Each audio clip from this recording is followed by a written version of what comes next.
signal an operator by pressing star then zero on your touchtone phone. Please note that this conference is being recorded. I now hand the conference over to Ms. Vibha Padalkar, MD and CEO of HDFC Life Insurance. Thank you, and over to you, ma'am. Good evening.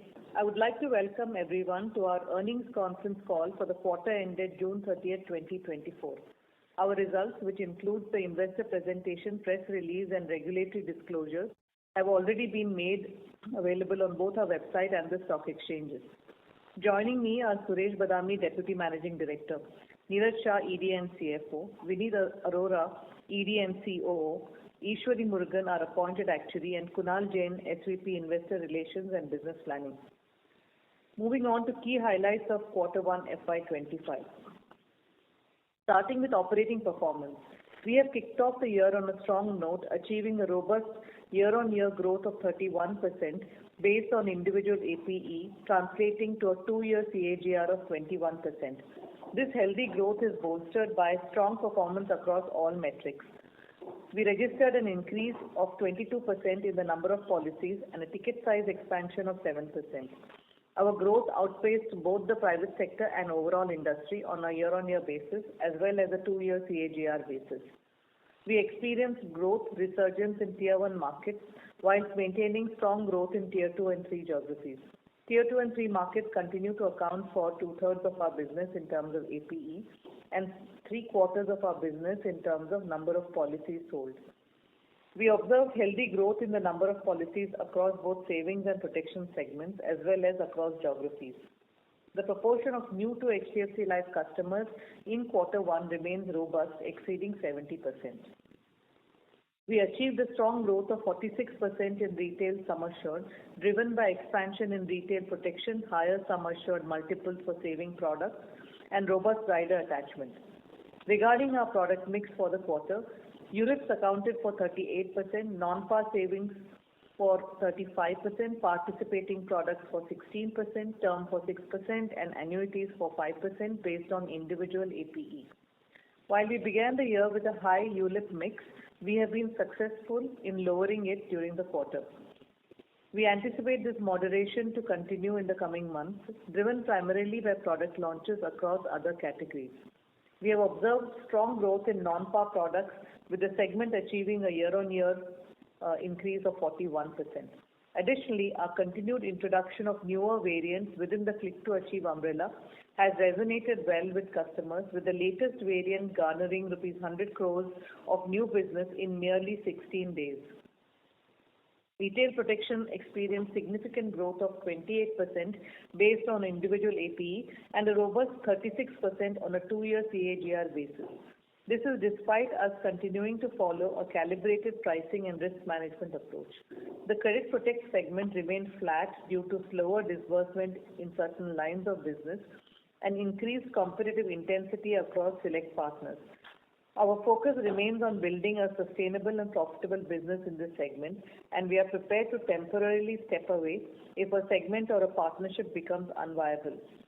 We continue to be ranked amongst the market leaders in both Credit Protect and Retail Protection segments and are committed to maintaining sustainable and profitable growth in the overall protection segment. The annuity business in India is still in its early stages, presenting significant long-term growth potential. Despite intense competition and aggressive pricing by some peers, we continue to adopt a calibrated growth strategy, focusing on enhancing our product offerings while maintaining pricing discipline. Together, annuity and protection contributed 47% to our overall new business premium. Moving on to key financial and operating metrics. Our Q1 value of new business was rupees 718 crores, reflecting a healthy 18% growth both year-on-year and on a 2-year CAGR basis. Our new business margins are 25% compared to 26.2% last year. The margin compression is primarily due to the product mix and continued investments in infrastructure, manpower, and technology. We are committed to investing for long-term growth by expanding our geographical reach and tapping into new customer segments. These initiatives will help drive our growth trajectory over the next 3 to 4 years. As the year unfolds, our focus remains on achieving absolute APE and VNB growth. We will be flexible in trading off margins within a range in order to pursue these objectives. Our embedded value is rupees 49,611 crores as on 30th of June, with an operating return on embedded value of 15.5%. Profit after tax has grown by 15% year-on-year, reaching rupees 478 crores, driven by an 18% increase in profit emergence from the back book. Our solvency ratio stands at 186%. To strengthen our solvency position, we will be raising sub-debt up to rupees 2,000 crores in one or more tranches over the next 12 months. This sub-debt raise will help fuel our growth aspirations. Renewal collections grew by 10% year-on-year. Persistency for the 13th and 61st months improved to 88% and 56% respectively, marking increases of 108 basis points and 282 basis points versus the previous year. Next, on distribution. The bancassurance channel experienced over 40% growth in individual APE. Our counter share in HDFC Bank continued to be healthy, reaching 66% by the end of the quarter, up from 56.5% in Q1 of the previous year. Our close collaboration with partners ensures that we are able to offer the relevant products that suit the needs of our bancassurance partners' diverse customer segments. The agency channel achieved strong growth this quarter with a robust 2-year CAGR of 17% based on individual APE. We are expanding our agency network by enhancing capacity for future growth, which includes expanding our footprint, recruiting top talent, and investing in technology and capability development in order to improve productivity. We led the industry in net agent additions, adding over 18,500 agents during the quarter. Additionally, we expanded our network by adding 60 new locations this quarter, taking the aggregate number of branches to around 600. Further, we continue to actively forge strategic partnerships and have recently partnered with Upstox, Fino Payments Bank, Peerless Financial Services, amongst others. These collaborations will enable us to reach new customer segments, expand into new markets, and strengthen our presence. Now, regarding our subsidiaries, the assets under management of HDFC Pension Fund Management grew by 67% year-on-year and surpassed rupees 88,000 crores. We continue to build the pension business, maintaining a market share of over 43%. We are advancing our expansion efforts in GIFT City through our subsidiary in Dubai and are already seeing encouraging results in the NRI segment. Going forward, we aim to enhance our footprint by introducing more products tailored to their needs. The recent expansion of the scope of remittances under the Liberalized Remittance Scheme, LRS, will enable us to extend our offerings to Indian residents as well. Update on Project Inspire. Our technology transformation initiative is progressing as planned. We are on track to launch our group business transformation between Q3 and Q4 this year. The business process reengineering under this project will greatly improve operational efficiency, establish a unified data platform for enhanced decision making and collaboration, and bolster our risk management capabilities. Moving to regulatory updates. We welcome the IRDA's progressive reforms outlined in the Master Circular on life insurance products. Measures such as mandatory policy loans to enhance liquidity, extended free look-in period, robust processes to address customer grievances, and higher value to customers on early exits should further the regulator's vision of insurance for all by 2047. We are confident that these reforms will significantly strengthen the life insurance proposition in India, making it simpler, more transparent, and ultimately more attractive to prospective customers. As indicated in our press release on the stock exchanges, we anticipate a growth impact of approximately 100 basis points on the company's new business margin due to higher surrender value payable on early exits. Impact for us is limited due to our balanced approach to business. We have consistently employed a calibrated pricing strategy and maintained a prudent approach to risk management as demonstrated by regular quarterly disclosures over the past few years. Our actual experience of surrenders is negligible, based on which our assumptions factor in close to zero surrenders. This implies that we have not been factoring in any surrender profits after the customer pays the first renewal premium. This is illustrated on slide 8 of our investor presentation, where most of our customers prefer to continue their policies in paid-up status rather than surrendering them. Our persistency experience is also strong and improving across cohorts and geographies. We are reasonably confident in our ability to mitigate this impact without compromising our customer value proposition. We endeavor to achieve this primarily through restructuring distributor payouts using a combination of deferment and clawback. We also believe this regulation will improve market conduct, moderate competitive intensity, and benefit players who have been relatively prudent. In conclusion, the substantial gap in financial protection across India presents a compelling growth opportunity for our sector. We are committed to securing India's future through innovative insurance solutions. We believe our dedication to excellence is visible in our consistent, predictable, and sustained performance over the years, where we have doubled on our key metrics over multiple blocks of 4 years. Looking ahead, we remain focused on maintaining this high growth trajectory while prioritizing value of new business growth. For a detailed overview of our results, please refer to our investor presentation. We are now open to take any questions from the audience. Thank you very much. We will now begin the question and answer session. Anyone who wishes to ask a question may press star and 1 on their touchtone phone. If you wish to remove yourself from the question queue, you may press star and 2. Participants are requested to use handsets while asking a question. Ladies and gentlemen, we will wait for a moment while the question queue assembles.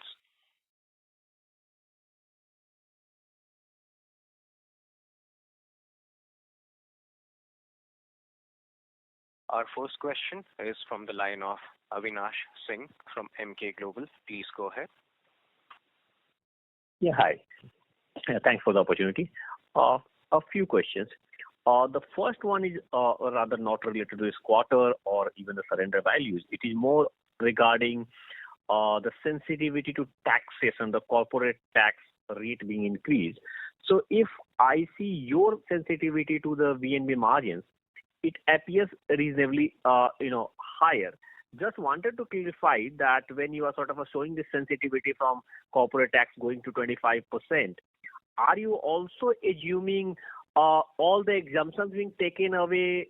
I mean, in certain business lines like pension and all, where today I guess it's a zero tax. Are you assuming that, or it is like that? Okay, 14% where it's applicable going to 25, and then you are showing sensitivity, because there is a kind of a reasonable variance in sensitivities as far as the VNBs are concerned. So a bit clarity I wanted. How are you sort of calculating these sensitivities? So that's question number 1. Second, related to your credit life, can you help sort of a bit more into the kind of the product? Is it like in the competition is intense in the likes of the mortgages, or more into the short tenor product like the personal loan or microfinance or durable, where you are seeing kind of an intense competition? And has that kind of a led that on a like to like basis this quarter the margin profile overall on the group side of product is also maybe lower than what it was last year same quarter? Thank you. So I'll hand it over to Neeraj on the first question, and then we can take the second one. So Avinash, on your question on tax, which we have it on our page 26 of the investor deck, we've also given a note there which basically talks about what our assumption is when we are stating this impact. It's basically assuming that the current tax rate of 12.5 plus surcharge changes to 25%, and the policyholder and shareholder segment surplus gets taxed. Everything gets taxed at the higher rate. It is not allowing for any benefit of policyholder surplus being tax exempt, which was envisaged in the DTC. So we'll have to wait and see how this really pans out. But this assumes that everything gets taxed at this rate, and it's not factoring any other exemptions that may be available or may not be available in future. Okay. Just a follow-up. So, of course, whatever exemptions, completely exempted, you are assuming to continue, but you are assuming that the policyholder surplus that get taxed in par, as well as your shareholder PBT, both getting taxed at 25%. That's correct.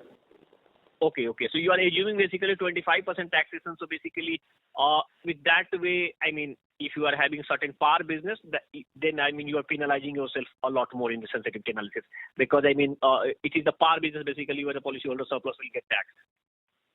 Yes, Avinash, because while DTC was very clear in terms of how it wants to treat policyholder surplus generated out of those segments, so we don't know whether it is going to come in that form.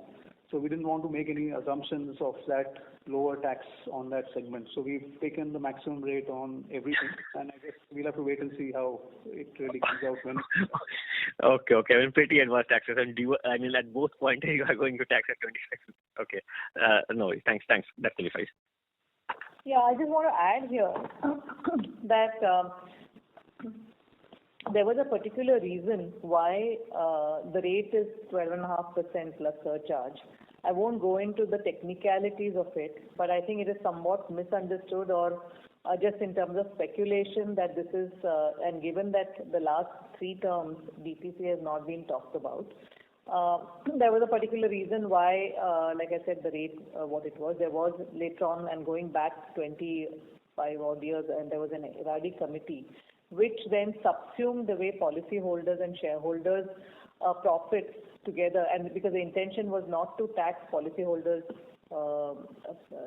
the profits emerging from their funds, and to tax shareholders. So this was seen as a amalgamated or an averaged out percentage. So I think a lot of younger people who are tracking it perhaps don't know the backstory on why it is what it is, as against just that there was just a random rate that possibly is being applied in life insurance. But like I said, this is probably not the forum to get into the details. So if anyone is interested, we can always go back in history as to why it is about overall landed cost at about 14.5%. On your next question, Suresh, you want to take it? Yeah. Hi. So, and just to build the context on the credit life business and your question on competitive intensity, I think one I would like to clarify that, look, we work across the spectrum in more than 200 partners in terms of credit life, and that is across banks, SFBs, MFIs, NBFCs, and other ecosystem players that we work with. Secondly, we work on almost every possible line of business, whether it's mortgages, whether it's LAP, whether it's commercial vehicles, personal loan, auto. So there is a fair amount of spectrum that we work in terms of the type of partner as well as the line of business. Even within that, we work on many other partners which are there on certain geographies. We don't work in certain states. So it varies in terms of where we are present and what is the profile of the underlying customer to whom the loan is being disbursed. And finally, even in terms of product, we have a very clear strategy in terms of what kind of value penetration it is that we can do, what are the products that we can offer in terms of riders. So really, it is not an easy like-to-like comparison in terms of how you can offer the pricing. In the simpler lines, we do find that some of the other players are also coming in and then coming back and ensuring that the rates. But having given the experience that most of the partners have had with us over multiple years, we have probably got the best in terms of the lowest claim repudiation ratio, in terms of the claim settlement tax, in terms of what is the value penetration that we are able to bring. So we are working more in terms of ensuring that, look, our margins remain more or less stable. I don't think it is true that our margins are big. Some places where we find that the quality of business is not good enough, we are letting some of that business go. Some places, the disbursement on the credit life, on the underlying loans itself has slowed down on certain lines at the partner end. There, obviously, the numbers have come down. But I think as a calibrated strategy, we are very clear to say that we will work in a certain margin range and ensure that value penetration, where we cover the loan to the maximum with our partner. And that's broadly been the way we've been working on the credit life pricing. Also, to add here on the pricing and irrationality sometimes, and we will stay fairly balanced on this. In the past on credit life, where it doesn't make sense, we have exited certain lines of coverage, and then down the line, the partner has come back to us because, that can't continue forever by a new insurer. There will be penetrative pricing, but down the line, if they raise prices, then the partners, the strong relationship means that they'll come back. So we just have to build this brick by brick, and that's why it will always be 2 steps forward, 1 step back. But we are in there for the long haul in terms of the relationship. And how is the pricing environment in GTI this year? That remains competitive as every year, given that, in most cases, there are a few players who have been looking at it. But that is sometimes balanced more with the relationship that we have with a particular corporate and the overall relationships that we have got. But that is a segment which remains competitive in terms of pricing, which is why if you find that we are at a certain market share and we don't want to go beyond that market share. And in any case, every 1 year it keeps getting renewed. So wherever we find it reasonable or where we find that existing relationship which comes in for renewal, we go back and ensure that stays with us. And to add over there, because of this 1 year churn, you end up paying stamp duty every year, right? And that makes it onerous. So if GTI was say for 3 years, then it could make very different commercial sense than this annual bidding out to the lowest insurer and so on. So again, there will remain calibrated. Got it. Very clear. Thank you. Thank you. Thank you. Ladies and gentlemen, in order to ensure that the management is able to address questions from all the participants in the conference, please restrict your questions to 2 per participant. If you have a follow-up question, you can rejoin the queue. The next question is from the line of Prayesh Jain from Motilal Oswal. Please go ahead. Yeah, hi, good evening, everyone. Firstly, now that you had time to look at the surrender charges and there is a talk in the industry that there will be obviously a kind of aggressive selling in Q2 and then possibly we go through a period of new product launches in Q3. So how should we look at the industry from the next 9-month perspective, and within that, what would be your strategy overall in terms of premium? How should we look at it from the next 9 months perspective?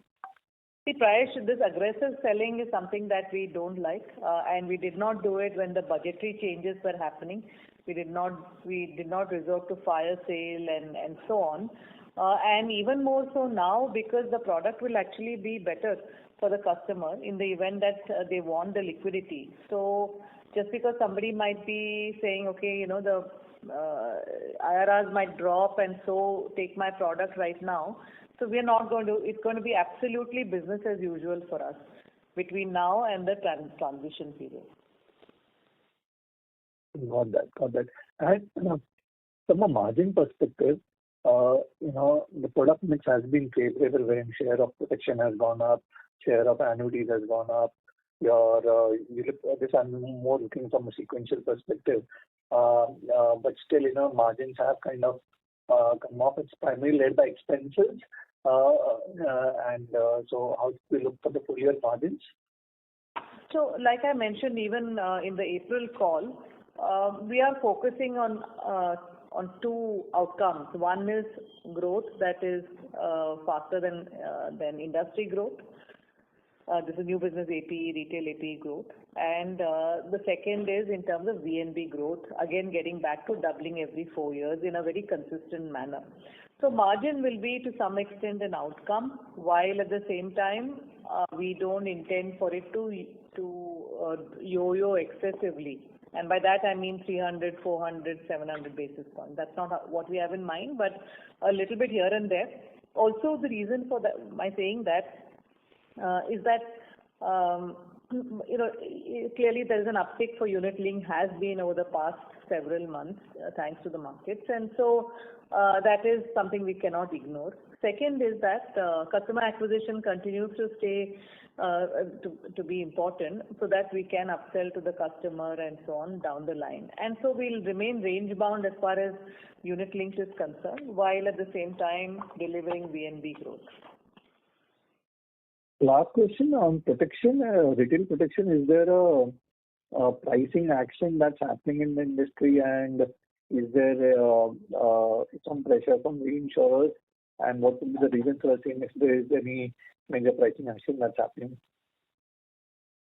So Prayesh, on pricing, we've always maintained that this is an ongoing exercise, whether it is protection or annuities or non-par. Like in any product in any industry, you will review pricing based on what the let's say raw material cost is. In our case, what the experience is, depending on which customer segments are you addressing, and so on and so forth. So, I mean, if you're referring to some media report that was there a couple of days back, I think there hasn't been any change that we made which is significant. What was reported was, at least in our context, wasn't appropriate. For one segment which is above 60, there was I think up to a 5% change in price, and this business is less than 0.1% of our overall business. So honestly, nothing of any consequence at all. And pricing will evolve based on how deep we go into the country in terms of customer segments, and it is not really going to be something which is something out of the blue. It will emerge over a period of time, after which we will review our experience, look at our pricing, talk to our reinsurers, and of course we have to compete in the market as well. So a lot of these things will come into consideration, and as we've articulated across all our businesses, we will maintain a calibrated approach. So with our pricing, we are reasonably comfortable with the kind of share that we have in the market, and we'd like to continue maintaining that discipline. Thank you. Thank you. The next question is from the line of Madhukar Ladha from Nuvama Wealth Management. Please go ahead. Hi, good evening. I wanted to get a sense of this new slide that you've added in the presentation about the surrenders. Now, I wanted to understand what does the paid up policies actually mean. So these are sort of non-surrendered policies, but that's where they've stopped paying premiums. So how does that really flow into your VNB? So maybe you could clarify that part a little bit, and then I can ask my follow-up questions on this. Yeah, I'll hand it over to Ishwari. Go ahead. So when we calculate the margin or the profitability, we look at what is the proportion of policyholders who will pay the premiums and continue to be in force throughout and get the full benefits. We also have an assumption for policyholders who will discontinue premiums during the tenure of the period, but will not surrender, but they will continue with the policy for a prorated benefit. And then we also have assumptions for policyholders who could completely exit the policy. Now, as I've shown in the slide, the experience for us in both non-par savings and par on the policyholders who exit is very small, negligible. We only have policyholders who continue paying the premiums or policyholders who stop paying the premiums but continue in the policy. And those are the two assumptions we have factored in our calculation of margin or the VNB. So that is what we are trying to explain here. Because of the change in the regulations where the surrender value has gone up, since we don't assume any surrenders in our calculation, there is no impact on the margin post year 2. The only impact we have is in the year 1, where our experience is quite good. And further, we have a conservative assumption on the year 1 also. So our assumption on lapse or exit in the first year is even lower than our experience. And that is what we are trying to explain in this slide in terms of what the experience is, what our assumptions are, and what is the relation in terms of the impact on the margin. Okay, got it. So just a follow-up on this. So when a paid up policy holder, or this is sort of partly paid up, right?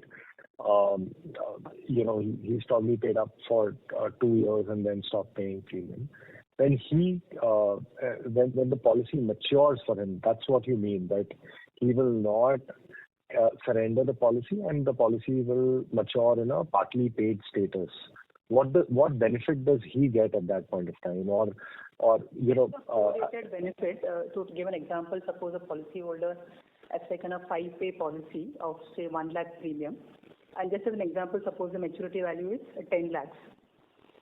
He stops paying premiums after say 3 years, he pays only premium for 3 years, then he has paid 60% of the premiums he had committed, then he will get 60% of the sum assured. Instead of 10 lakhs, he will get 6 lakhs at the maturity. This is what we call as prorated benefits. Understood. So, wouldn't the prorated benefit policy margin be lower than the margin which you get on a fully paid up policy? So that could vary depending upon when the policy is made, paid up, what is the original premium paying term is taken, the structure of the product, what kind of benefits, in terms of composition. For example, in a par, it could depend on the sum assured, the bonuses, etc. But what is important is that the impact on margin will depend upon what is the assumption on how many policyholders are making the policy paid up and what is the experience. Since we keep calibrating our assumptions to the experience on the policies becoming paid up, whether it is a higher or lower profit, that's already captured in the margin. So as long as the experience is going to be in line with the assumption, we don't see any major impact on the margin. And as you see in our EV disclosures, our operating variance has always been positive. So our assumptions are slightly conservative when compared to the experience. That's why the operating variance is positive. So it's not a question about whether the policy is becoming paid up or premium paying or surrender. It's more about what the experience in line with the assumption. The major change that has happened with regulation is the change in the surrender value. And there we don't have any impact because of the factor that we already explained. Understood. And this is another question for maybe Vibha and Suresh. With these sort of changes happening, the industry would be in a flux and will probably be back on the drawing board, designing products and talking to distributors. What is the feel that you're getting? I think it's very important that we are able to defer the first year commissions over maybe the first 2 years or first 3 years. Do you think that the distributors will agree? And this also, to a certain extent, depends on whether the industry, the manufacturers actually come together and are able to do this, right? So what are your thoughts on this? Yeah, so we have put out a likely impact based on our current, what Ishwari just explained. Right. So we will have bespoke conversations with some of our key partners. But that will happen in an organic way. There is no fire situation per se, because our assumptions, not only the assumptions of how much is getting surrendered, but equally, or if not more important, is to be fairly restrained in terms of aggression on IRR. If one is more aggressive on IRR, and there have been competing products that give more, say, 70 bips to 100 bips, or if not more, even today, differential in IRR. So if that's going to happen, and one is really banking on surrender profits beyond the first year, then one is going to hurt more. And also what one has to return back to the customer will be more. For us, it's been always, there is repricing of new business that we write very, very quickly if the macro situation moves. So, given that this is, we're having conversations, but not on an SOS basis. It's a little bit more organic, and we are in multi-tie in most situations. So the interstate conversations between us and our distributors will also depend on the conversations they are having from other manufacturers. So it's a dynamic process. Suresh, you want to add anything? No, I think broadly we were covered it. Given that the quantum of change, the impact on us is probably lesser than some of the other players in the industry, and I'm sure everybody is assessing their impact. I think we can look at 3-4 options. One could be to say that we continue, we have a clawback, we have a deferral, or we look at maybe lower IRR. Now, obviously, IRDA would want the product to remain as good for the customer with better control. So our objective would be to say, do we look at deferral, which will probably lessen the impact on each of the manufacturers, or if the partner has extremely high persistency, we are comfortable, maybe we'll just continue and have a little bit of a clawback. So we really don't want to jump into this immediately. I think we are having, like Yuva mentioned, discussions with each of our partners, and in turn they are having with their respective insurers, given that we are probably in multi-tie with different insurers at different partners. So, we will probably think this through, and by end of September, we'll be in a fairly more comfortable position as to what we would want to do. Got it. Understood. All the best. I'll come back in the queue. Thanks. Thanks. Thank you. The next question is from the line of Suresh Ganapathy from Macquarie Capital. Please go ahead. Yeah, hi. So, Vibha, I have two questions. One is on margins and in general the VNB growth outlook that you have painted, right? So first for the VNB margins, you are at 25% for this quarter. So you mean that you will have a further 100 basis point compression because of the new surrender rules? That is not a part of this 25% that has been reported in 4Q. How should we look at it? That further from 25 you're going to see an impact? So, Suresh, the 25 is for the quarter, and usually the margins get better as we move towards full year because of seasonality. So the business is that much more while your fixed costs remain more or less the same, right? So margins do have a pickup. So on a full year basis, wherever we are likely to end before these regulatory changes, again, those margins, it will be 100 basis points impact if we did nothing. Okay, so these new rules are not a factor of the 25%.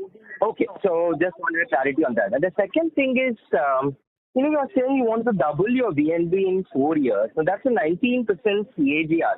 Now the problem there, Vibha, is indeed, the upside from margins is very limited, right? I mean, all cylinders, the margins have a downward bias across the industry, not only for you. In that sense, you are actually indirectly indicating that you want to grow your APE at 20% plus for the next 4 years. Is that not a tall ask, Vibha? We have not seen 20% for quite some time. So, do you think you can do that over a period of 4 years consistently? Yeah, I'm reasonably confident, Suresh, because because we are assuming the current dynamics of competitive intensity, relative advantage, the products being the same, and just now we are going through a massive overhaul of products. Something that we knew all along, and that is something that's happening right now, and that itself could reveal a very new normal. Another one that could be fairly disruptive is, for example, IFRS. Now, under IFRS, unit link, the way we see unit link now in terms of top line and the competitive intensity with unit link, that could undergo a significant change because a lot of that is going to get shaved off. And only the net income will reflect on your income statement. So we are assuming a ceteris paribus from now for the next 4 years, which itself is probably there are already some visibilities of largest changes where we feel we have a competitive advantage. Third point is on HDFC Bank, and as you know, just over the past maybe 7-8 months, our counter share has meaningfully gone up, and it will organically, as we work more closely together and so on, will go up, and also little bit of product tweaks. For example, if I were to see my agency channel, that has term at about 12-13%, while at HDFC Bank it's low single digits, like 3-4%, closer to 3%. Right, so that itself going up to say a 5% just because there's a little bit of focus can have a meaningful uplift in margin. So we have many tongs in the fire to keep chipping away and to see how we can continue to add margins while there will be investments that we need to make in business. But we feel that the doubling in 4 years ask is doable. Neeraj, you want to ask? Yeah, Suresh, and just to your point in terms of inherent margins going in one direction, which is downwards, we don't necessarily think that because in each of the product segments there's an opportunity to improve margins for a couple of things. One is obviously scale. Second is also in terms of the ability to attach embedded protection across, not just in the term products to riders, but also the savings products. All of these things, along with dynamics being very different as you go deeper into India, the ability to preserve inherent product margins and even expand on that in a calibrated manner is very much possible. So not all the VNB growth needs to come from top line growth. Some of it can come from mix like we discussed and also increasing inherent product margins. And again, I want to add a final piece. So for example, when you look at sum assured, the growth in our sum assured is significantly higher than our APE growth, which just again means protection is growing. So 46% growth in individual sum assured. All of these are large chunks of mortality cover, which is the result of sum assured. So that itself means, and the fact that we are raising sub-debt also means that we are writing more of protection business. So we're slowly moving towards the higher margin, brick by brick. And also 70% of our new customers are new to HDFC Life. 70% of our customers are new to HDFC Life. This quarter as well as last quarter that we talked about and before that. So ability for us to upsell to them is that much more at a slightly reduced cost and therefore uptick in margins. Agency channel is another one wherein we are investing quite heavily in tier 2 and 3 as we have talked about in the past, including the Exide Life acquisition that's grown significantly higher than company level growth, even the first quarter. But it is in a growth phase and investment phase. So all of this should start delivering and reaping dividends for us in a slow but sure manner. And that's why we say that it's not going to happen overnight, but that's why we said 4-year doubling should certainly happen. Okay, thank you. But just one procedural clarification question can I ask just quickly? Yeah. So the new IRDA regulations is effective when? October 1. From 1st of October. So last date of selling under the current structure is 30th of September. Yeah, so just to understand this better, so what will happen is, have you already started filing the new product, or will you start in this 2Q the new product filings with the regulator, and then you will have to launch in 1st October? How well prepared you are with respect to some of your new product structures and stuff? Because the approval from IRDA will also take time, right? So there could be a lead lag issue in between. So Suresh, all the existing products which need to be made compliant with the new regulations do not need to be filed for approval. They have to be self-certified by the companies as per their product management committees, which is a board level committee. So we certify it and we can launch it as soon as we are ready to operationalize. So it does not have any lead time as far as IRDA approval is concerned. Of course, any new product that we launch now, depending on which process it needs to follow, whether it's use and file or file and use, will require prior approval in certain categories. That will be an ongoing process. And also you'd appreciate that what happened over the past few months is that many products are now getting filed and rather getting launched in the use and file. So the bandwidth to approve products by the regulator has improved. So that has actually brought down the lead time to launch new products as well. So while it's an exercise, we will be in a position to offer all the products that matter and will comprise most of our existing business. We should be able to offer it by October 1 without any disruption. Okay, that's very clear. Thanks so much, Neeraj and Vibha. Thank you. Thank you. Ladies and gentlemen, in order to ensure that the management is able to address questions from all the participants in the conference, please restrict your questions to one per participant. If you have any follow-up questions, please rejoin the queue. The next question is from the line of Aditi Joshi from JP Morgan. Please go ahead. Thank you for taking my question. So, my question is related to the margin work.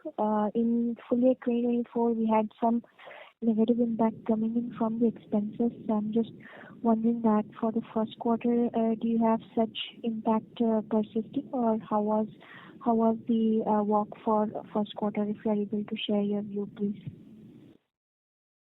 So the negative impact earlier was due to what? Sorry, we could not hear you very clearly. Are you referring to this work versus the last year? Work, yeah. Okay. So last year, if you recollect, what we had said is we had 130 basis points gap. Out of that, about 70 basis points was on account of lack of operating leverage, because on an actual basis we grew at 1%. I mean, of course, normalizing we grew at 11%, but that scale gap is what caused a significant part of that margin gap, and the rest of it was the product mix. In the Q1 context, everything is pretty much product mix because the scale is back. The growth was 31% for the period. So you see a positive fixed cost absorption of 0.3%, but we have a 1.3% negative on the product mix, which is largely the unit link mix increasing from 25% to 38% on a like-to-like basis. Okay. Thank you. I just want to add there, Aditi, is that while for the quarter it was 38%, but exit rate in June has come down to about 35%. So it's trending. Thank you. Yeah, thank you. Thank you.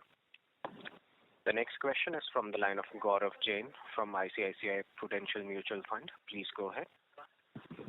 Hi, thanks for the opportunity. I just have one question. We are at 186% solvency margin as of June 24. With this sub-debt raise, if we were to do it on this base, how much will the solvency go up to? And post the sub-debt raise, will we still have room to raise more sub-debt, or how do we think about capital with me? Yeah, so our headroom today, based on the regulatory limits, is about 2,000 crores. Is what we can raise. We will see in terms of how we want to go about it. We have an approval to raise this over a 12-month period in one or more tranches. The solvency position that we are comfortable with is in the 180% plus range, so we'd like to operate in that. And I think the first tranche, at least, that we will raise will, in all probability, help us to maintain that level for the foreseeable future, and then we can use the rest of the headroom based on our requirements. We are also expecting over the next 12 to 18 months risk-based capital regime to kick in. When that happens, our understanding is that we'll be able to write more business with the same amount of capital. The regulator will obviously take a view in terms of how they want to establish that regime, but based on our interactions with the regulator, we believe that if you're writing business prudently, long-term business with appropriate risk management, you should be able to write more business with the same amount of capital. And to your other question, it'll add about 20 to 22% to our solvency. If we raise the whole of 2,000 crores. Yeah, understood. Thank you. Thank you. The next question is from the line of Swarnabh Mukherjee from B&K Securities. Please go ahead. Yeah. Good evening. Thank you for the opportunity. A couple of questions. One is on the channel. So where you had mentioned that you were having a conversation on, how eventually the structure, the commission structure, etc., will pan out. I just wanted to understand from you, in our open architecture channels as well as, say, in the agency channel, what would be, since multiple players will have maybe a varied approach on how they are going to pay out, you will also have varied approach based on, the kind of, what kind of business you source from a particular channel. Can there be a risk that, there can be aggression from players in terms of commission that can move counter shares in those channels? So just wanted to understand how you think that can be a risk or a challenge in, say, open architecture or agencies, or which one would be tougher to crack? And secondly, in terms of IRR cut on the non-par product, where there is the impact of this new regulation is much poor. So just wanted to understand from your perspective, how do you see the product competitiveness vis-a-vis, say, other similar products like, say, FDs or say the mutual fund? Our product competitiveness should definitely go up. And like I mentioned earlier, today, one is that we reprice with a lot of frequency, as in when interest rate moves materially. That is number one. And number two is, even today, there is a material difference in IRRs, and that IRRs can't come out of thin air, right? It has to be funded somewhere, either by the customer or by the shareholder. Or the company. So from that point of view, we believe that there will be some calibration in IRRs due to the surrender charges going down, and therein, if it's very similar, then we can only get at a better place than the intense competitive intensity today in non-par. Suresh, you want to mention the first point? I think the first point is related in the sense that the market share depends on the IRR of the product in terms of what is the pull. The second is the commissions that are available in the market, and three is the resources that you put in terms of supporting the partner. Now, given the lesser impact that we have, we do believe that it may lead to a much more competitive advantage over a period of time in terms of what we should be able to work out with partners, both as a combination of all three, whether it's resources on the ground, whether it's the IRR on the product in terms of the differential, as well as the commission structures, whether it's deferred or whether it's slightly lower commercial or clawback. So those options are all available. Yeah, it may lead to a certain bit of play. I don't see this market changing dramatically. At least for us, we don't see a huge shift. There will be obviously some change here and there, but with some of our top partners, we should be able to work out something which is clearly better than what we were as a relative advantage to company. Right, sir. Just quickly wanted to follow up that on the HDFC Bank channel, as for your conversation goes, do we expect that the counter share would kind of remain around that 70% range, which is our aspiration in the new scheme of things? See, I'll just leave it by saying that it's our parent. In the last 7-8 months, counter share has gone up very meaningfully from some 56-57% to 65% in that range. And whether it's 70, 72, I think it is a matter of time before some of that organic movement upward should happen. Regardless of surrender charges, no surrender charges, whatever it is that they're selling, a share of that should go up organically. Understood. Very helpful. Thank you and all the best. Oh, thank you. Thank you. Participants requesting to limit your questions only to one per participant. Thank you. The next question is from the line of Nischint Chawate. The line for Nischint has dropped from the queue. So we'll move on to the next question. The next question is from Vinayak Agarwal from Jefferies. Please go ahead. Good evening. I had a question on the non-par savings business. So the absolute amount of business done in the quarter is quite reasonable. Do you think the momentum builds on from here? And, just generally, how should we think about the growth in this segment as last year subsequent quarters saw some decline due to change in tax norms? I'll start off and then hand it over to Suresh. We are seeing good traction in this category. We are seeing traction both in above 5 lakhs and below 5 lakhs. We are seeing traction in tier 1, 2 and 3. So any which way we cut non-par, we are seeing traction. And this is something we've been saying all along, that once this whole focus on tax starts weaning away, and it has to happen because ultimately money has to flow somewhere. Not everything can flow in equity. And that's exactly what we are saying. Also, there are new product launches to get mind share. There are some of the other aspects to it, for example, on pension, which has a very unique way of delivering value on a post-tax basis to the customer, especially the slightly older customer. So really it is holistic growth, Vinayak. You want to add? No, I just add, Vinayak, I think the market continues to remain large for the non-par also, given that the household savings or the customer will finally have to invest, whether it's in a fixed deposit or any of these products.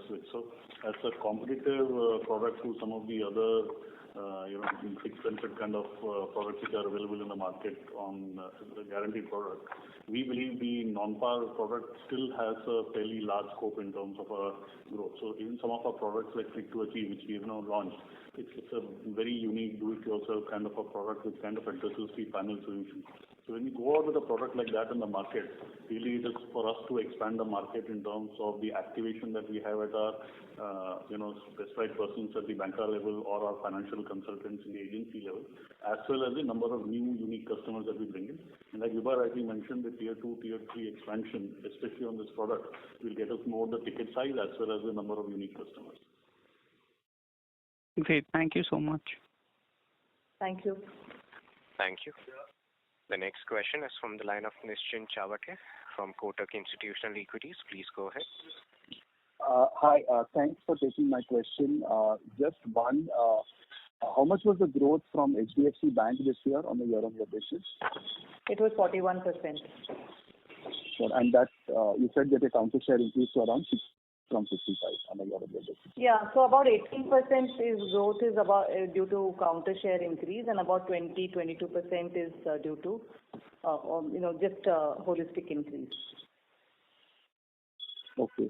And just on the agency side, your growth sort of still is a little muted at 10%. I can't hear you very well, Nishan. Sorry. On the agency side, on the agency side, your growth is still at around 10% versus some of the peers who have been growing in kind of at around 20-25%. So we are not sure when the investments in agency are really going to play out in terms of numbers. Also, 2-3 things there. Our agency growth is around 14%, and over 2 years CAGR, our growth has been along that, so it is fairly good. 2-3 things that are happening in the market. There is a shift in terms of the unit-linked contribution, which is in as a source of the business. So we don't really compare. I think we are very clear to make sure that ours is a profitable agency business. We calibrate it in terms of how do we grow based on a certain product mix. The third thing, like what Vibha had mentioned earlier in one of the questions, the Exide agency channel which had come on board, we are investing a lot in terms of that growth. So that will take some time, and hopefully the pickup will happen over in that particular period. So, and the growth in the tier 2, tier 3 market, we have expanded some 60 branches. We are looking at it, and in terms of the number of new agents that we have added, that continues to be the best in market also. 3-4 things are working out for us. There is an NOP strategy that we are putting into place. We have invested heavily in a full-fledged retirement advisory financial consultant program that we are looking at. So the building blocks are clearly in place. On the tied agency side, we had because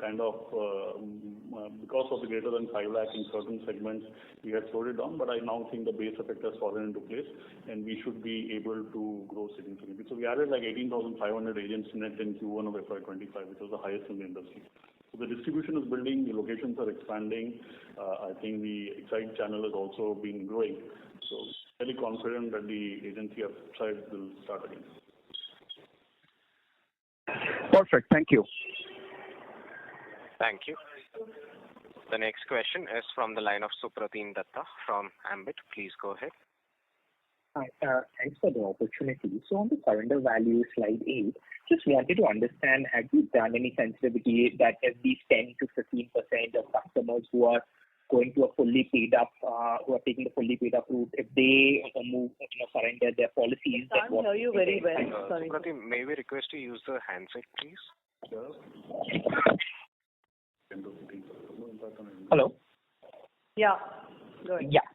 Yeah. So what I was asking is, if you if you assume that these 10% of people who are going to a fully paid up policy as compared to surrendering their policy, if these people now surrender because of the higher SSV, then what will be the margin impact? Have you done any sensitivity analysis on that? That's the first question. And the second question I had was that if I look at your non-par savings policy tenure, then it seems like it has gone from 13 years in the fourth quarter it was 16 years, and now it has gone to 21 years. So what is driving this change in and what's resulting in this higher tenure, and how would the margin of a higher tenure product compare with the lower tenure product? If you could help me with these two questions. Thank you. Yeah, on the first question, if the policyholder now surrenders compared to keeping it paid up, economically the value to the company will not be different, because if you see how the surrender value has been defined, it is linked to the paid up value, and it is a present value of the paid up benefit at the current GSEC rate. So the company, for the company, it will be very neutral whether the policyholder continues in a paid up status or he surrenders. But for the customer, it's a good proposition to continue the paid up policy, because he continues to get a death cover, though it's lower, but he continues to get the death cover, and he also gets the locked in interest rates for a long tenure. The contract may be 20 years, 30 years, so he gets the benefit or if he continues in the paid up policy. But from a company perspective, impact on margin will be real because of the way the linkage is between the paid up benefit and the surrender value. Got it. Understood. And on the second question?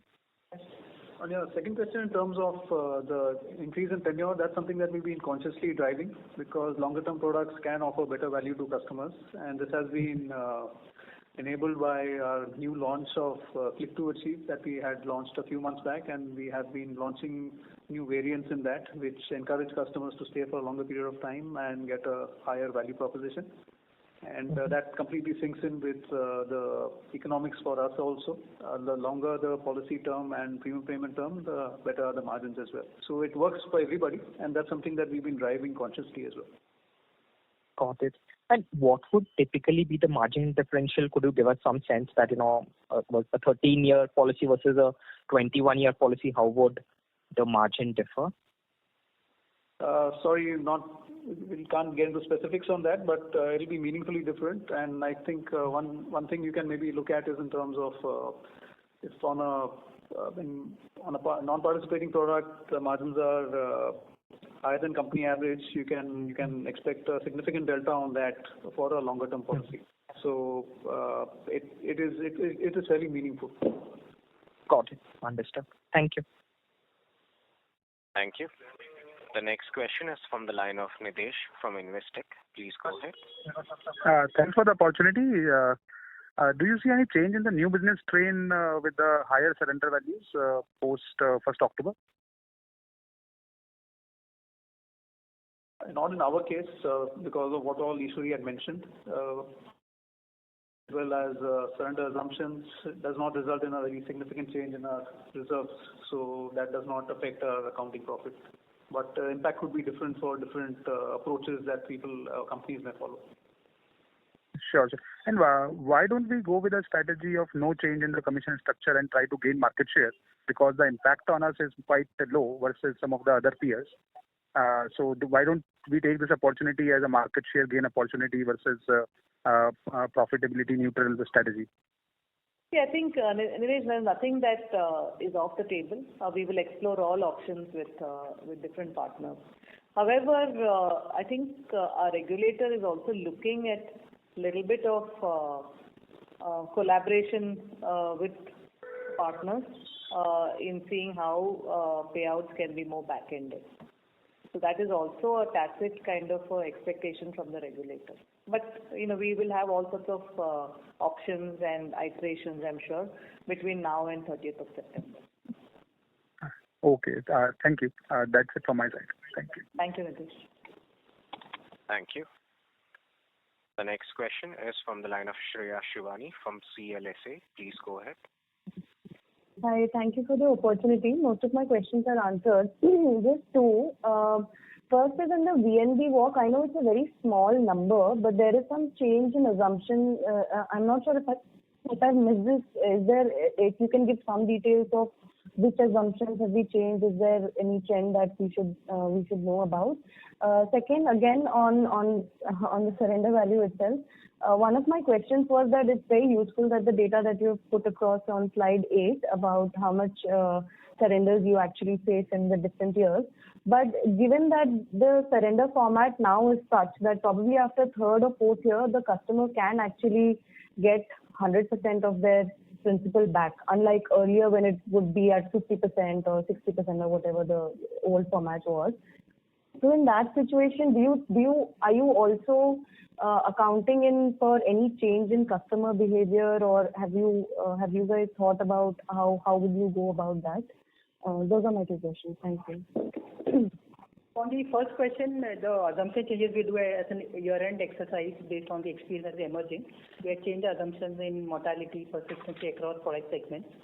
It had a non-material impact on the margin, which is what is getting carried forward to the quarter one of this year, because whatever was reported in last quarter one didn't have this assumption change. So if you see the last full year disclosure, you would see some similar impact in the VNB walk. Okay. That's on the first question. The second one, there could be some difference in the customer behavior because of surrender value, but the reason we say that behavior may not impact us is because today we are not assuming that any customer will surrender for a lower surrender value and the company will make a surrender profit. So if our assumption is that no one surrenders, then we don't make any profits currently, and going ahead, if the customer surrenders, she gets a value which is equivalent to the paid up benefit that we would have anyway assumed. So there won't be any impact on the margin. So the customer behavior will not impact our company's margin so much. Whereas if you have assumed surrenders, there could be some impact on the margin. Yeah, and just optically, 13-month persistency could look bad, but not the economics of it. Okay, sure. Yeah. Thank you. The next question is from the line of Sanket Godha from Avendus Spark. Please go ahead. Yeah, thank you for the opportunity. Just on the ULIP business, I just want to understand to what extent our ULIP today has higher sum assured, that is more than 10x, and to what extent it has supported the margin. And to the extent I remember last time it was around 60-65% of the total ULIP what we are selling has higher sum assured.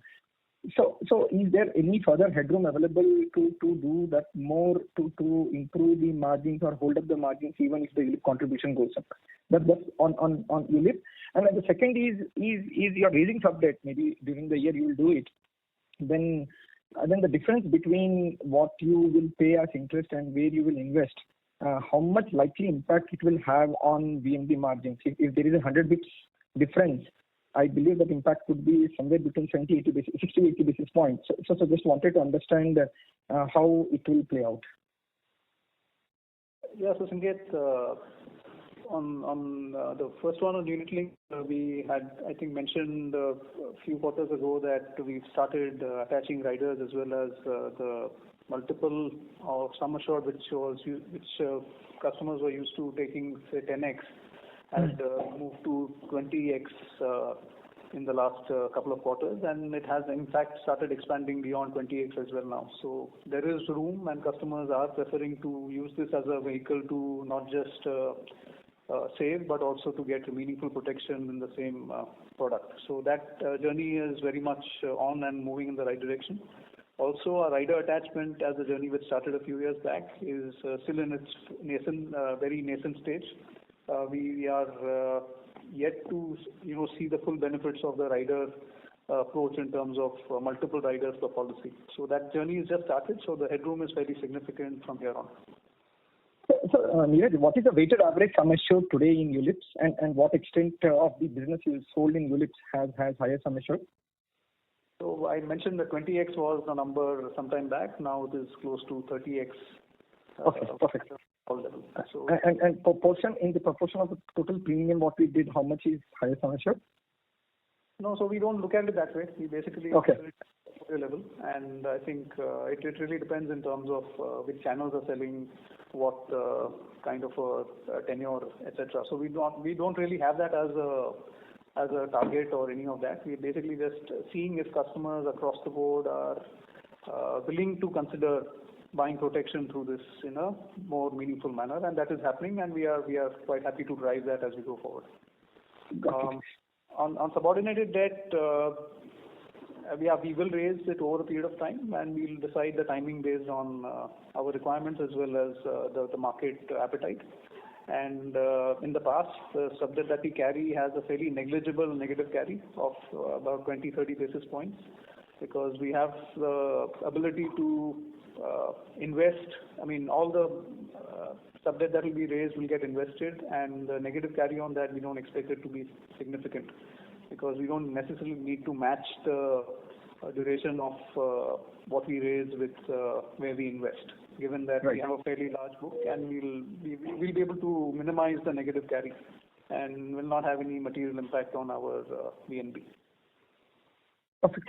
So, but honestly, what is the need to raise capital? Because honestly, if you look among all the companies, you guys are the ones who have raised highest amount of capital, whether it is sub debt or direct equity. So still because 186 is healthy. You yourself said that our safe number is 180. Is it only because you expect more growth in HDFC Bank, or your high sum assured strategy is asking for more strain, or more ULIP demand is resulting in more strain, and that's the reason? Or this I'm still little difficult to understand why you need sub debt, because your solvency is still very decently healthy. Yeah, so it is healthy. It's just that our preference is to not be in a situation where we have to, manage growth just because the capital is getting to a 180% zone or a 175% zone. Anything above 150 is great. That's absolutely fine, given that we know that directionally we are in an excess capital regime today. But it is the regulation. And we have our internal policies based on the current regulation. So we don't want to be in a situation where we need to manage those tightly when the growth is indeed moving in the right direction for longer term products as well as more protection. So yeah, it is to your point, sum assured is increasing faster than overall company growth, and capital is getting deployed for a longer period of time. So we want to do this ahead of time, and if the cost of carrying the sub debt or the negative carry is minimal, we don't see a reason why that should be an issue. To your point on equity, you know the reason for that. It was basically to fund the acquisition. There was no other requirement for that. So yeah, that's our thought process. Okay. If I can squeeze one, just unwind rate. Oh, yeah, sorry. Sorry, just to answer the question on the competition. The solvency ratio for all the players is coming down because of the reason that Neeraj just mentioned, the type of contracts the companies are writing. So maybe some companies have been at 300% solvency ratio, may not be raising capital, but if you see the trend, for every company the solvency ratio is coming down. Right. Got it. And a data keeping question. Just your unwind rate seems to have been off in the current quarter, 7.8%. Anything to read there? Is it only just because of the yield curve movement? And lastly, if you can break down your economic variance number into equity and fixed income, 400 crores. The unwind rate is 8.1. As you said, yes, it's mainly due to the yield curve change, offset by some positive outlook on equity. Last year it was 8.2, this year it is 8.1, 10 basis point reduction. On the economic variances, it's mainly coming from equity. The equity markets are right by around 8-9% this quarter compared to our unwind rate of 8.1. That is given a positive upside in the equity. On the debt side, there's a small increase because of the short-end curve reducing by 8 to 10 basis points. That's a small amount. Most of the economic variance is from equity. Okay, perfect. That's it from my side. Thank you. Thank you. The next question is from the line of Arvind R. from Sundaram Alternates. Please go ahead. Hi team, thank you so much for the opportunity. I actually have two questions. One is that, in the current quarter versus the last quarter, sequentially, VNB margins have declined. Despite, mix of ULIP coming down, and, non-par and protection mix has, gone up, sequentially. Despite that, VNB margins has declined. Is there anything to read here, in terms of, a lower profitability in the product, or investments in any particular channel, or tech investments, leading to this VNB margin decline? Not really. I think inherent product margins are only either sustained or improving. Product mix also on a year-on-year basis, obviously there's a big movement, as you can see, 25% versus 38% in unit linked. On a sequential basis, there isn't much difference in product mix, but yeah, the difference is largely on account of absolute scale of business that gets done in quarter one versus a quarter four. That's probably the difference. Sure. And also, annuity has degrown in this quarter, when I compare it year on year. Any reasons, do we expect annuity to pick up again in the coming quarters? Yeah, so we mentioned this earlier as well in terms of having a calibrated approach. There are multiple sources of annuity business. It is a fairly large market as we see it going forward as well. So it is going to be a long-term opportunity, but there is some irrational pricing in certain pockets. So we have to take that into account, and we are not in the business of writing business which is not viable for us in terms of either managing the risk or the pricing. So we will take these calibrated calls. We had the similar kind of conversation on credit life, what Suresh spoke about as well. So it applies to all our businesses wherever we see some sort of pricing or risk management which we are not in a position to compromise on, we are happy to step back temporarily. And given that the opportunity is long term, we are not really worried about missing out on certain parts of growth which are not viable. And just to add here, at least deferred annuity will also the surrender charges will have an impact on deferred annuity, and so we do see some level of calibration coming through post 1st of April on this product segment. Sure. And just one last question, if I may ask, do we see any pushback from any agency or any distributor or any other channels in terms of implementing trial commission or any other structure of commissions specific? Yeah, I mean, we are in very early stages right now.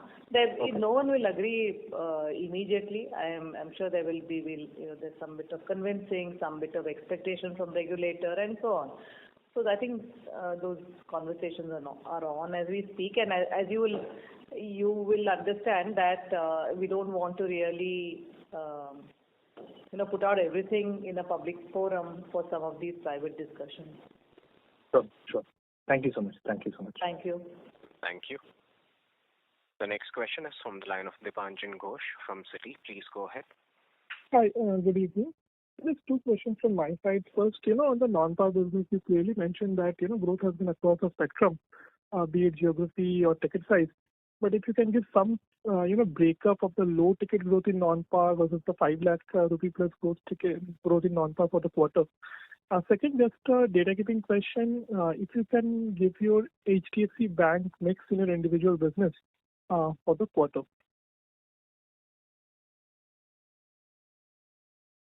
So the product mix by channel is there on page 16. HDFC Bank is a subset of Banca, of course, and it's reasonably representative of the product mix. Unit-linked is in the 40s in HDFC Bank, and non-par is fairly healthy in the mid to late 30s. And as Baba mentioned earlier, the term mix is increasing fairly steadily.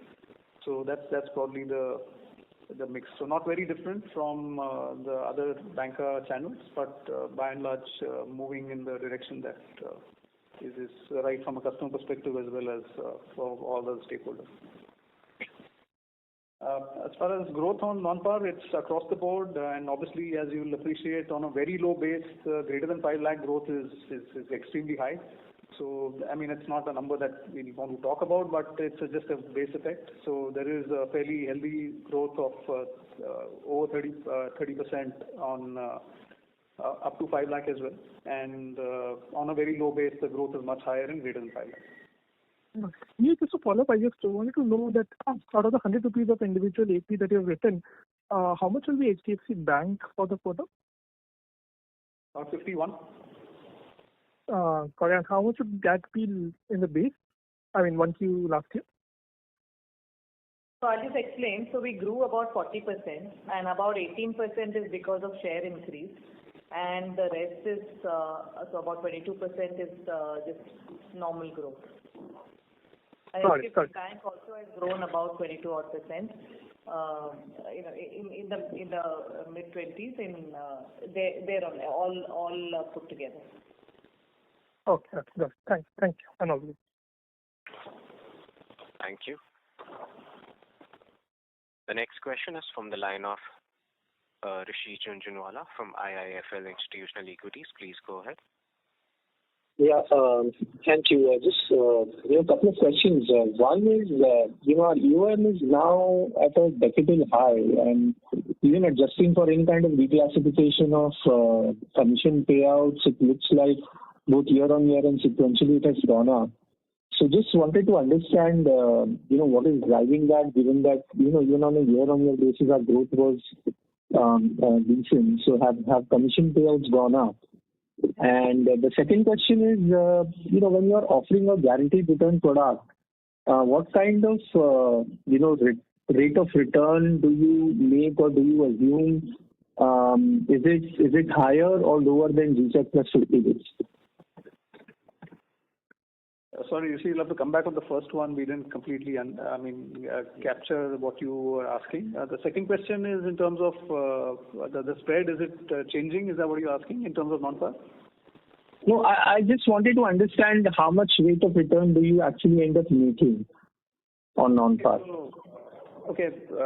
So that really depends on the product pricing is based on the tenure in which the investment is happening. So our rates that we offer to the customer ranges anywhere between, in the current context, maybe say 5.5 to maybe 6.5. So for us to give the customer 5.5 to 6.5, we need to have a spread to manage our risk as well as have the baseline profitability in and cost of capital. So that is factored into our pricing, and that's the reason why we reprice fairly dynamically based on how the interest rates move. And we've been reasonably disciplined in this manner ever since we launched this product category over 5 years back.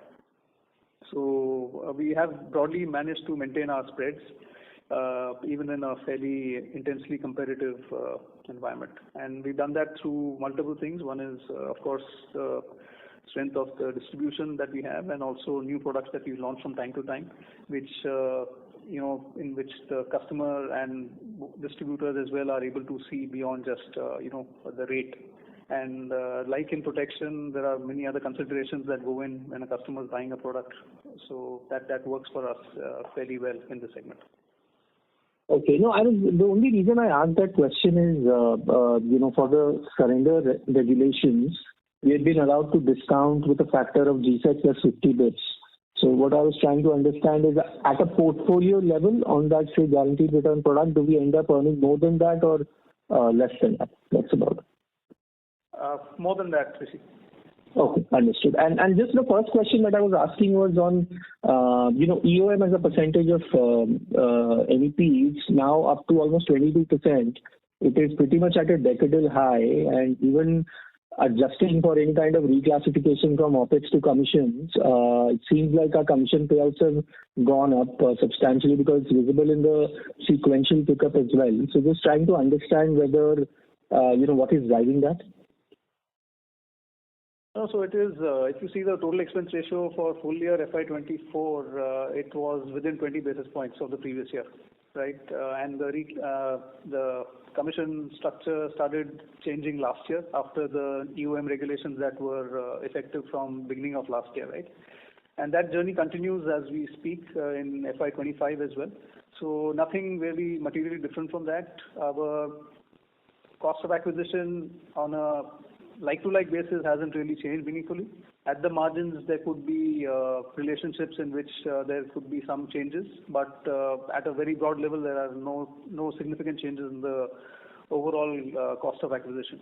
So it's largely, if you see, it is more in terms of the overall cost of acquisition being at similar levels, and the expense ratio also being fairly close to where it was at the beginning of the period. For quarter one, the change that you see in the expense ratio is more in terms of the investments that we made in terms of infrastructure as well as people that we've deployed in partner branches.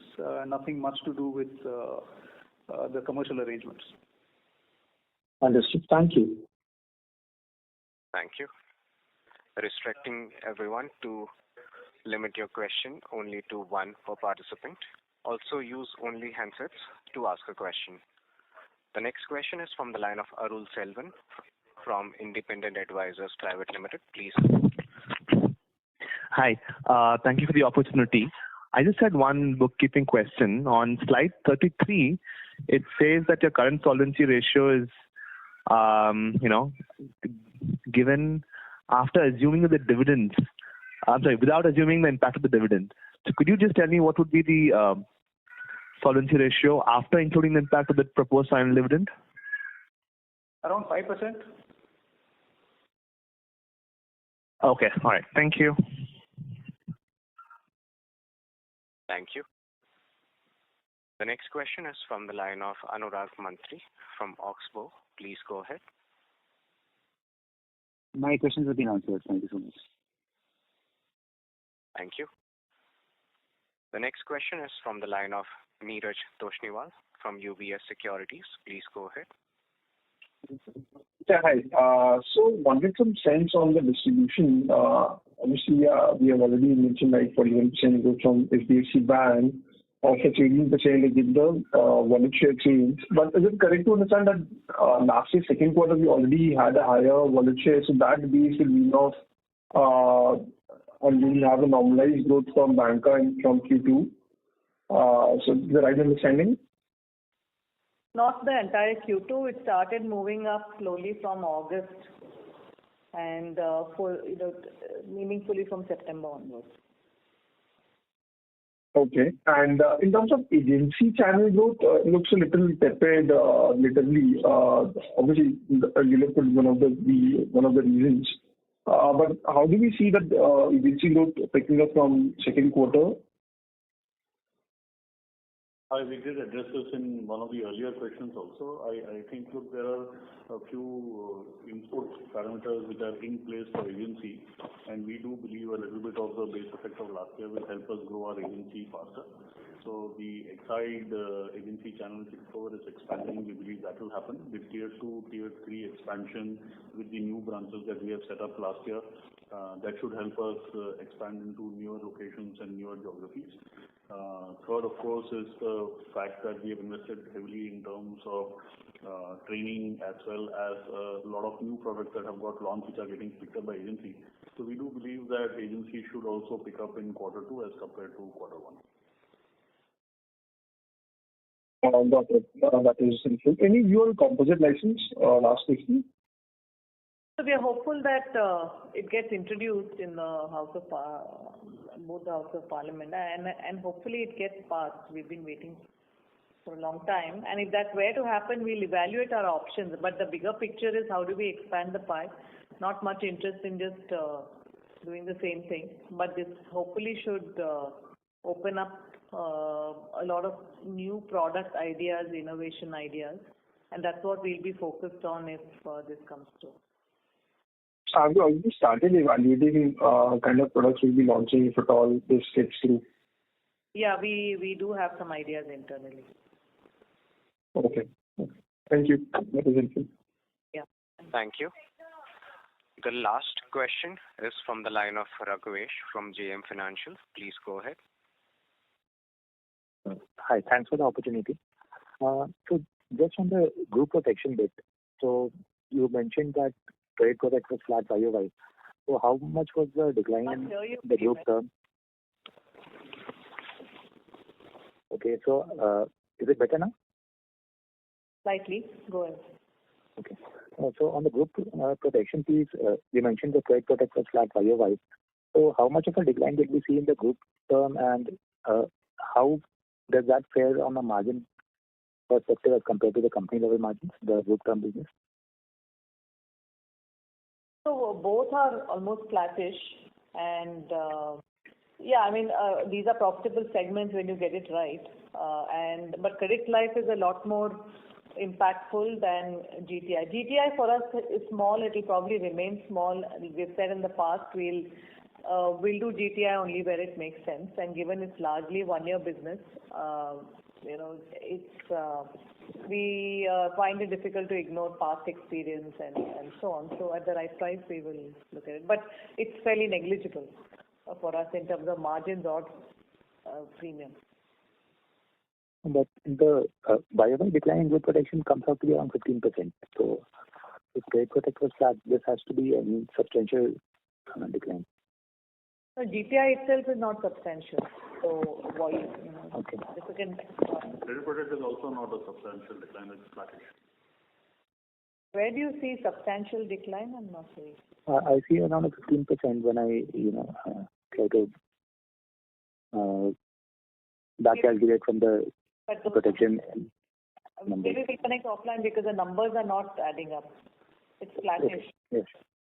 Yeah. Okay. Those 2-3% negative, not the kind of percentages you're seeing. Okay. Thanks. Thank you. Ladies and gentlemen, as there are no further questions, I now hand the conference over to Ms. Vibha Padalkar for closing comments. Thank you everyone for joining today's call. Please feel free to reach out to our IR team in case of any further queries. Have a great evening. Good night. Thank you. On behalf of HDFC Life Insurance Company Limited, that concludes this conference. Thank you for joining us. You may now disconnect your lines.